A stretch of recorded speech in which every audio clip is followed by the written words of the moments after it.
Hey there guys, it's me, Artie, and welcome back once again, of course, to Half Sword. Many different people have different opinions about which boss is the hardest, which boss is their favorite, etc. But which boss is the best? And I figured there's only one way to truly find out, and that's to pit them against each other. True tournament style. Those of you familiar with the game may now be asking, but Artie, you lusciously voiced devil you, it's hardly a fair fight. The Baron would take down the beggar boss with ease, and you're absolutely right. Thus, I have an idea. We have 9 bosses in total, from Beggar at number 1 all the way to Baron at number 9. And for each boss, I am going to give them an amount of bosses inverse to their number. Let me show you what I mean. The Beggar boss is boss number 1 out of 9. The inverse of 1 in this case will be the 9, so there are going to be 9 Beggar bosses, representing the Beggar. And on the opposite of that, the Baron is boss 9 out of 9, the inverse of that will be 1, so there will only be a single Baron. And this will extend through all the bosses. For instance, we'll go from the Beggar having 9, to the Farmer having 8, to the Commoner having 7, etc, etc. You get the idea. And I'm hoping that will balance things out a little, or at the very least, make things interesting. Or for sure, destroy the frame rate on my computer.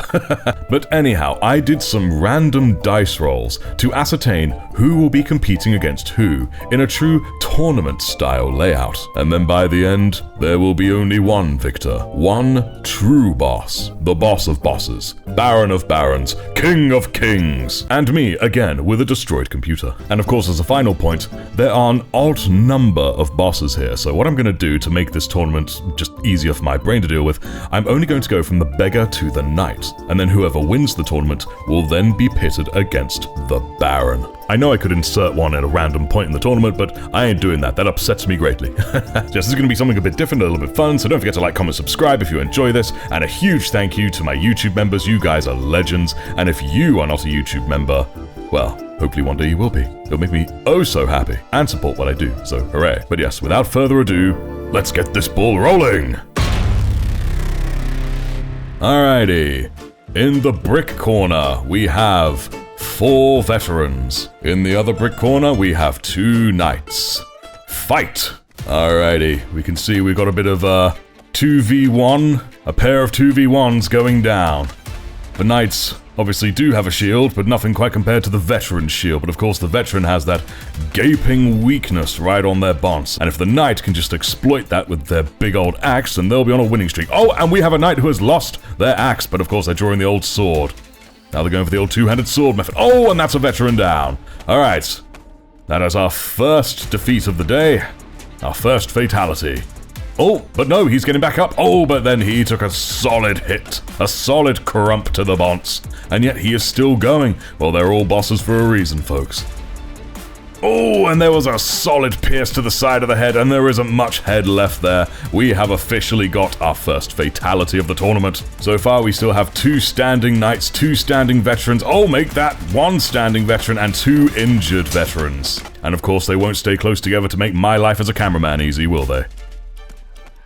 I feel that veteran over there has just met his match. Yes, he is taking a knee, and he is surrendering, I believe. But of course, over here, we still have a veteran holding his yellow door. He is holding, making a stand. Oh, and he no longer is. He has lost an arm. He is armless now, folks. Oh dear. The knight now appears to have an interest in the gormless cameraman, who has appeared to take an interest in the clouds. But we shall disregard him for now. Now, the back there appears to have come to a stalemate. Whereas the fight at the front here, still going on viciously. Oh, but the veteran has now lost his mace and he's drawing his sword. Perhaps the range will give him some benefit, but unfortunately, the other fight has now officially ended, and they are now tag-teaming this poor veteran. Oh, they're getting him into a nice grapple, a nice juicy grapple. Will this veteran be able to hold his own, or will an axe find his face just as it did his brother? Oh, that was a sharp pierce to the side of the head there.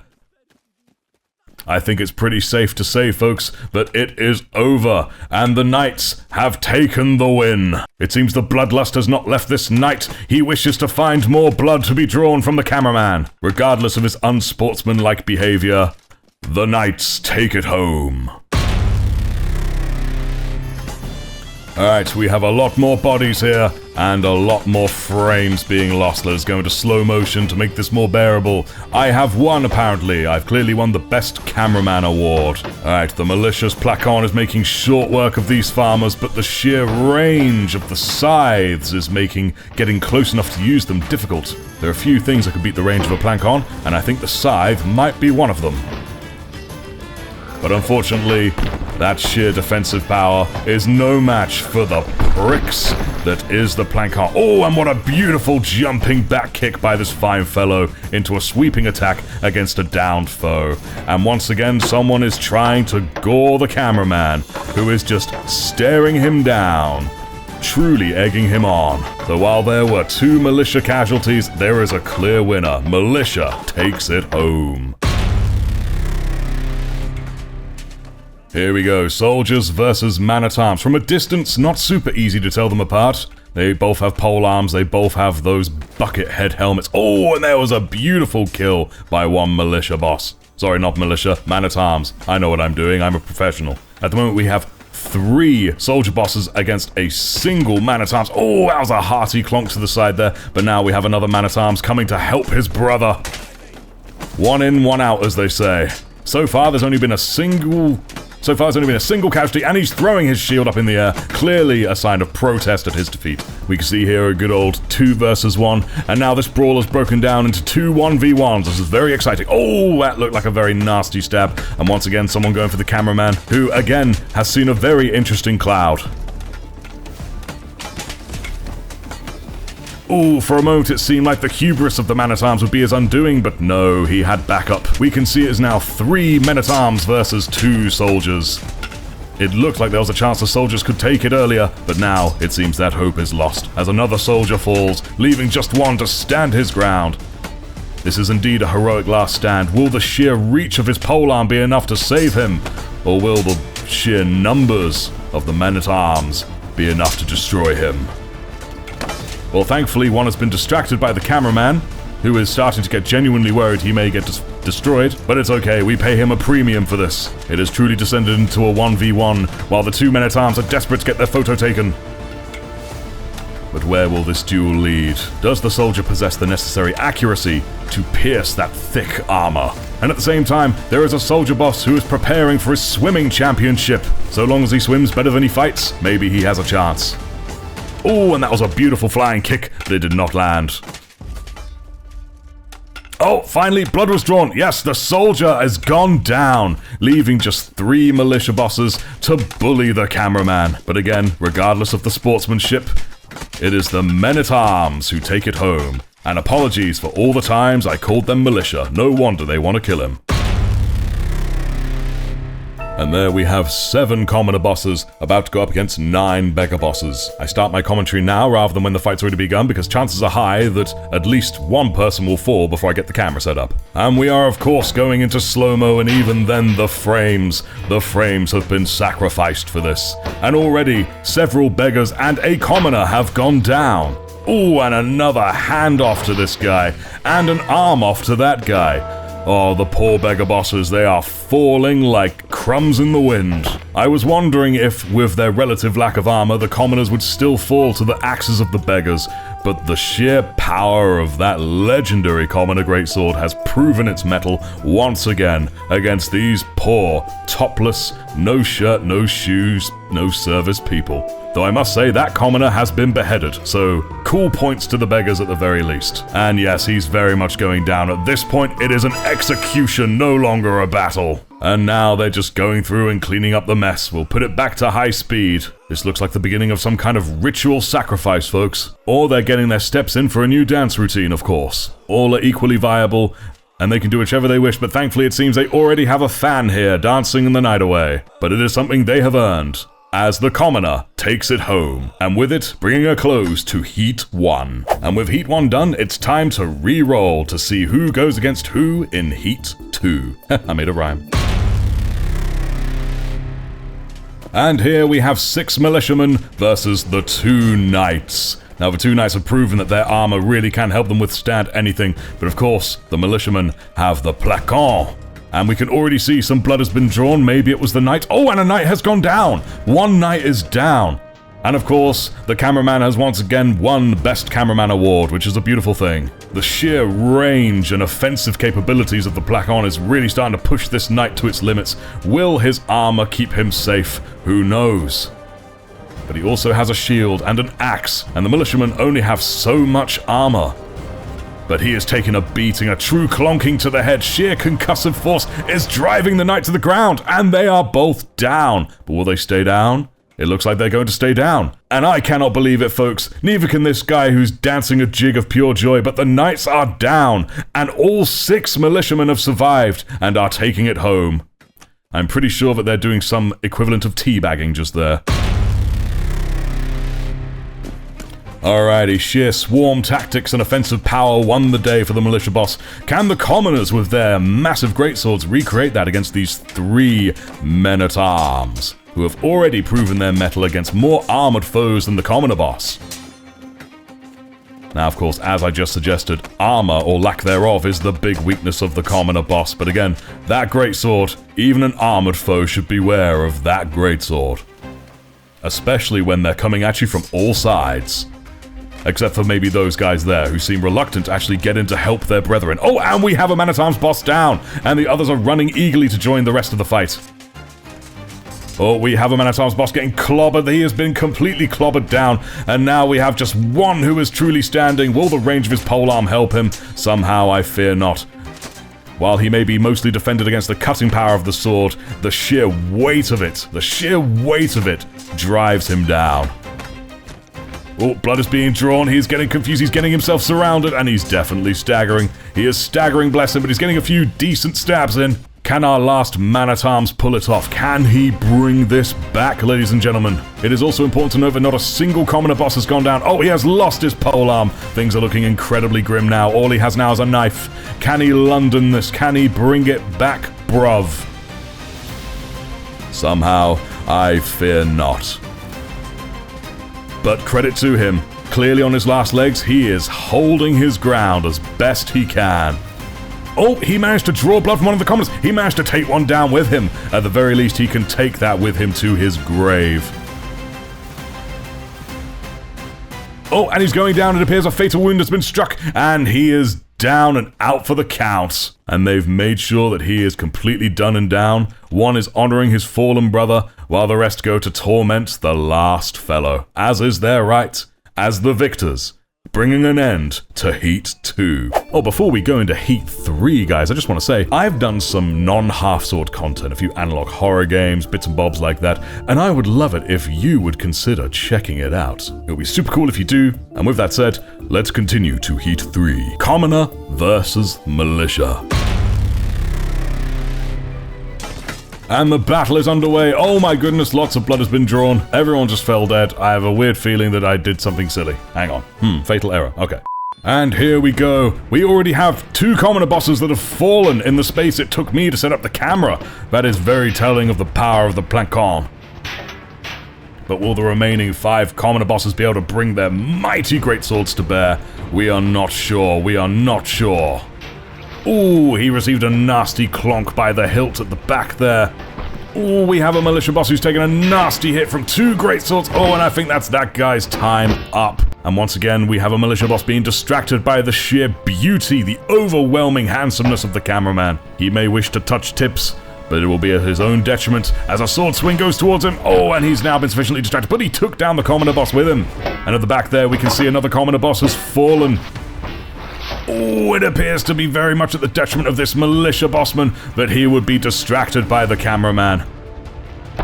Oh, that was nearly a beautiful headshot, but alas, not to be. And we can see there, locked in a fatal dance, a militiaman and a commoner boss, now being supported by his brother. The militiaman may have armor, but unfortunately it seems the sheer power of the sword makes it nearly null.